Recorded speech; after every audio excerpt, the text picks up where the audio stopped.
저는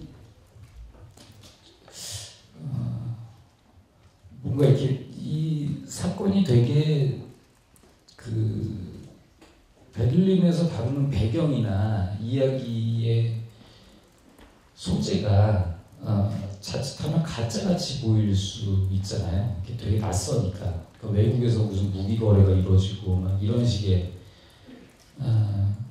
그 첩보영화의 컨벤션을 무대를 막 이렇게 가지고 와서 가는 것. 저는 예전에 제가 어려서 봤던 그 70년대 만들어졌던 그 한국의 첩보영화들, 그 영화들은 주로 이제 뭐 일본이나 그 홍콩을 배경으로 해서 만들어졌었는데 그 영화들이 그렇게 되게 가짜 같았어요. 막. 그래서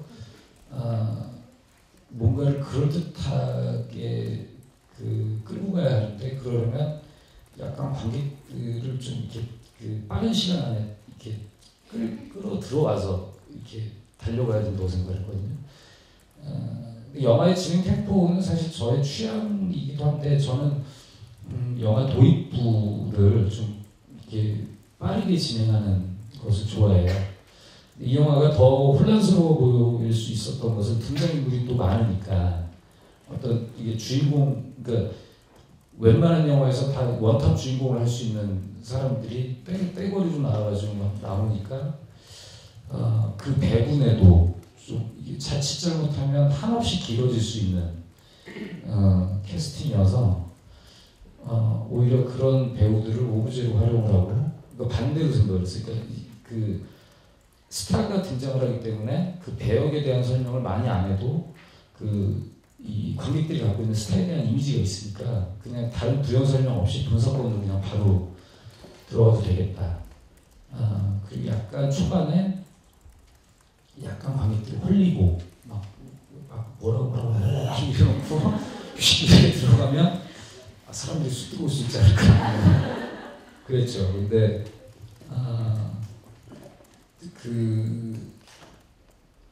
그러니까 초반 30분을 따라가기 되게 힘들다는 말씀들을 많이 하시더라고요, 보니까. 그러니까 이게 저도 이제, 그러니까 항상 영화를 만들 때 그 취재를 하거나 자료조사할 때 겪는 딜레마인데, 자기가 다루려고 하는 세계에 대해서 너무 많은 그 조사가 준비가 돼 있으면 어느 순간 그 다른 사람들도 그 세계를 알고 있을 거라는 착각에 빠지게 돼요. 그러니까 여기에 나오는 전문 용어들이나 이 무기 거래하는 방식이나 뭐 이거에 대해서 그 준비하면서 너무 많은 사람들한테 얘기를 듣고 해가지고 그러니까 만나는 사람들이 맨 그런 사람들이니까 그러니까 그 사고 자체가 그냥 다른 사람들도 다 그렇게 생각하겠거니 라는 생각이 드는 거죠. 이 정도는 관객들이 충분히 따라올 수 있을 거야 라는 생각을 했는데 제가 이제 예측을 못했던 거 하나는 그 평양 사투리에 대해서 오히려 외국어보다 더 낯설게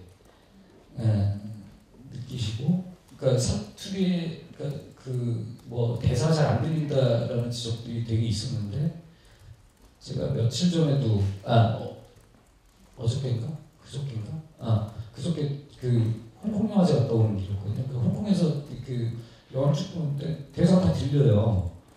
근데 왜 이런 얘기가 나온 걸까라고 하니까 그 말 뜻이 안 들려서 그런 것 같아요. 보니까. 그러니까 이런 것들에 대해서 모두 그냥 이게 그 관객들이 충분히 이 정도 소화할 수 있을 거야라고 이제 탁 하고 달렸는데 그러기는 너무 이렇게 사실 우리가 뭐 실제 강력히 형사들도 실생활에서 만나는 일이 별로 없는데 무슨 스파이들을 만나서 뭐 스파이들의 세계를 이게 쉽지 않은 일이잖아요. 그래서 이거는 너무 내가 조금 속도 조절을 조금 더 하는 게 더 좋지 않았을까 뭐 그런 생각이 좀 들었어요. 네.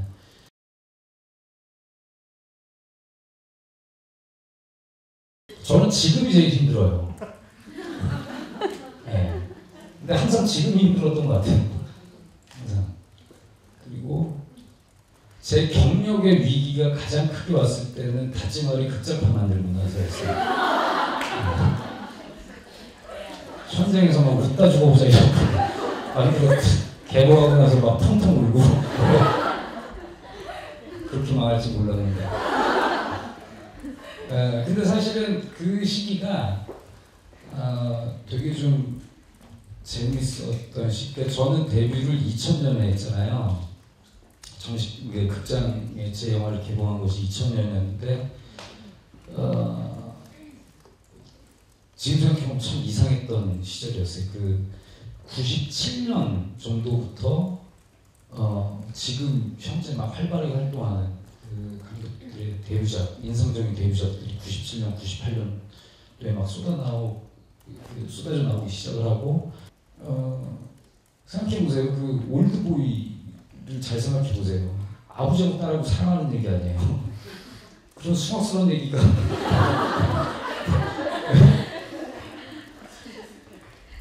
그러니까 그러던 시절이었어요. 그런 영화가 만들어질 수 있었던 시절이었어요. 그 무슨 지금 지켜라 같이 말도 안 되는 얘기가 물론 흥행은 안 됐지만 그 영화가 너무 강렬해서 아직도 그 영화를 보죠 사람들이. 제 동생 유승범도 그런 얘기를 하는데 야, 그 시절은 정말 이상했던 시절이라고. 저도 그냥 막 생각나면 그냥 뭘 만들 수 있었어요. 흥행이 막 잘 되고 안 되고. 그러다가 제가 주먹이 온다를 만들고 짝패 같은 영화도 되게 이상했던 거예요. 그러니까 유승환하고 정동이 주인공을 한다고 그러는데 그 영화 만들어졌다니까요. 생각해보세요. 아니 죽거나 나쁘거나 그냥 제가 뭐 일하면서 영화를 만든 거지만 질문하신 분이 만약에 투자자라면 그 영화 투자를 하겠어요. 유승환하고 정동이 나온다는데, 그러니까 우리도 지금도 그 얘기를 해요. 그 정동 감독이 그때 어떻게 그게 생겼는지 모르겠다고.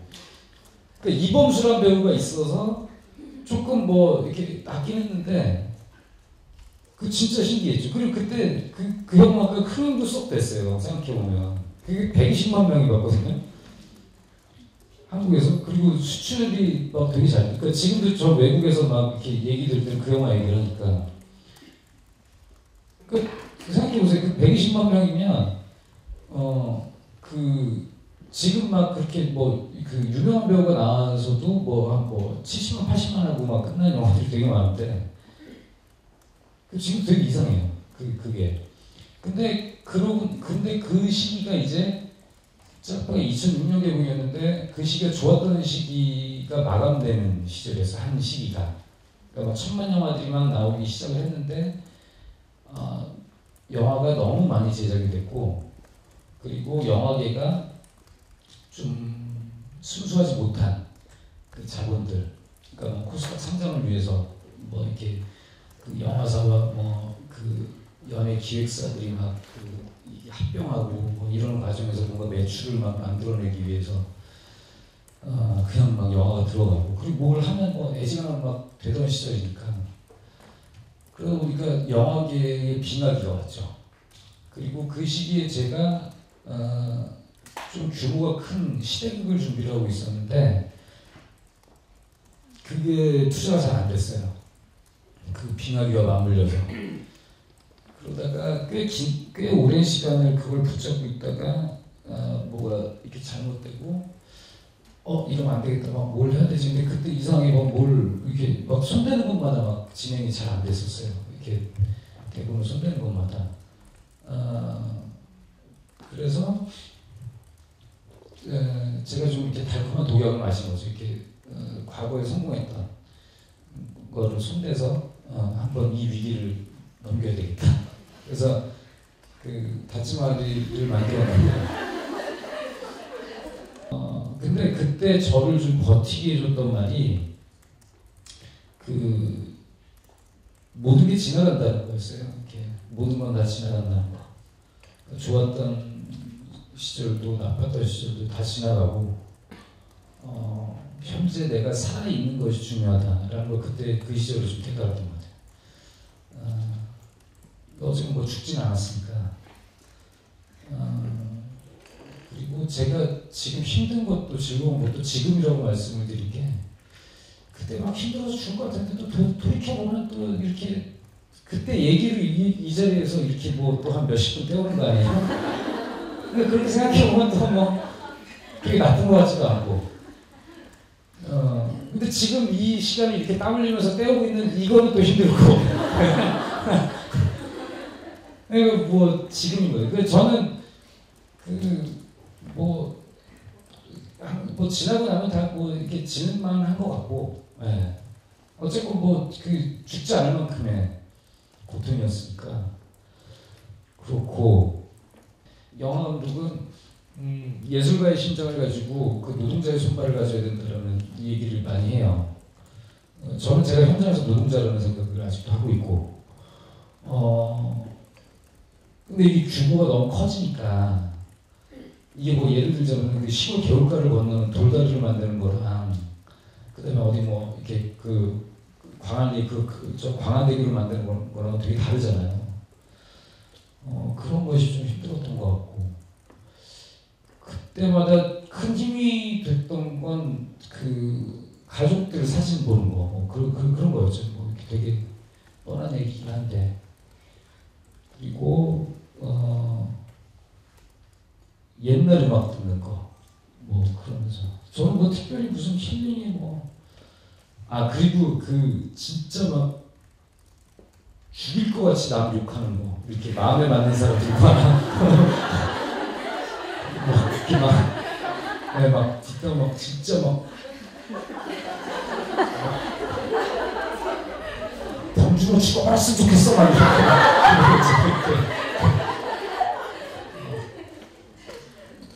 진짜 막 진심을 다해서 막 이렇게 진심을 담은 저주 있잖아요. 그럼 약간 그때는 마음이 편해요. 그때는 막 진짜 막 내가 저주한 사람 잘못된 것 같고 막 그 순간.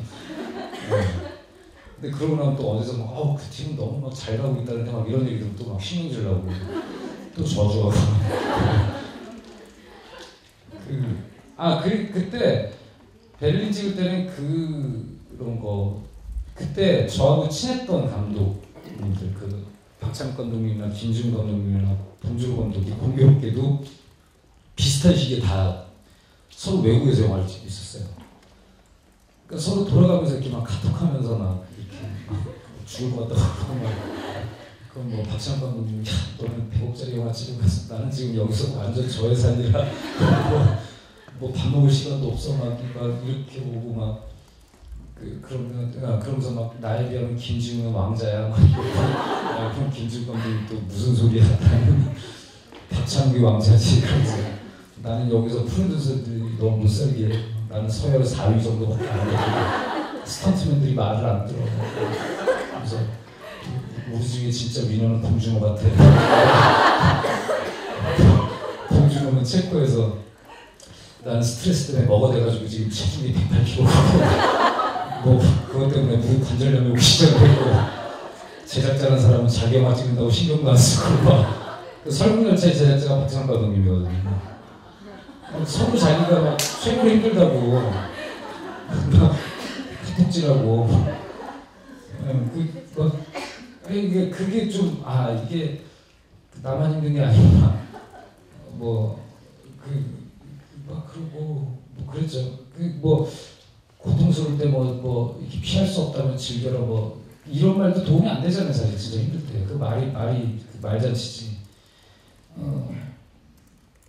근데 그냥 일을 안 하고 그냥 어차피 이거 지나간다.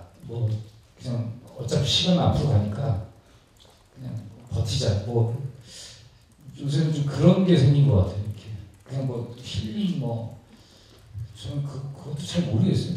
어떻게 사람이 치유가 그냥 어떻게 일단 버티자. 제가 주먹이 운다 만들면서 권투 선수들한테 배운 건데, 복서들이 승리를 거두는 데는 펀치도 필요하지만 사실은 맷집이 되게 중요하잖아요. 그러니까 때리는 것만큼 맞는 연습을 해야 되거든요.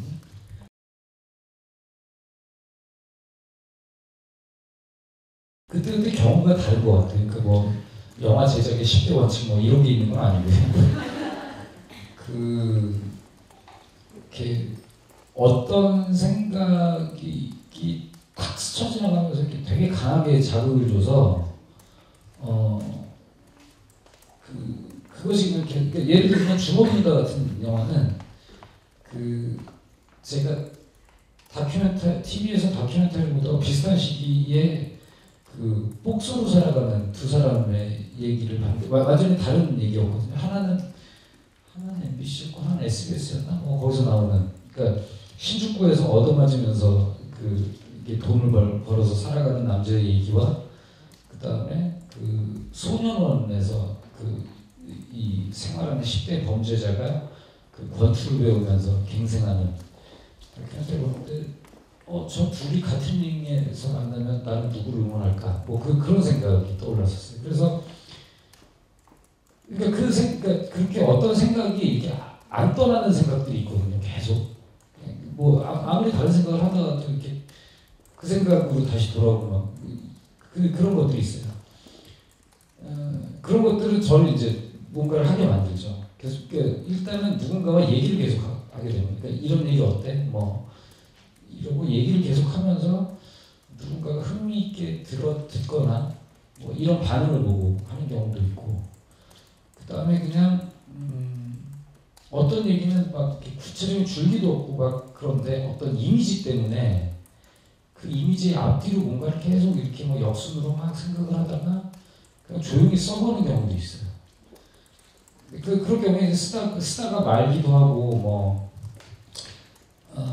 여러 가지가 있는데 그런 경우도 있고, 그리고 이렇게 어떤 다른 원작을 보다가 그런 건 너무나 많죠. 이렇게 다른 사람의 얘기를 듣다가 떠오르는 경우도 있고, 베를린 같은 경우는 제가 베를린 영화제를 갔을 때 거기에서 있었던 그 도시 몇 개의 구조물들, 홀로코스트 메모리얼이라는 광장이 있는데 거기가 유태인 학살을 이렇게 추모하는 추모 공원이거든요. 거기가 되게 느낌이 이상해요. 이렇게 미로같이 막 돼 있고 거대한 비석처럼 생긴 돌덩어리들이 있는 곳인데, 근데 바로 앞이 미 대사관이에요.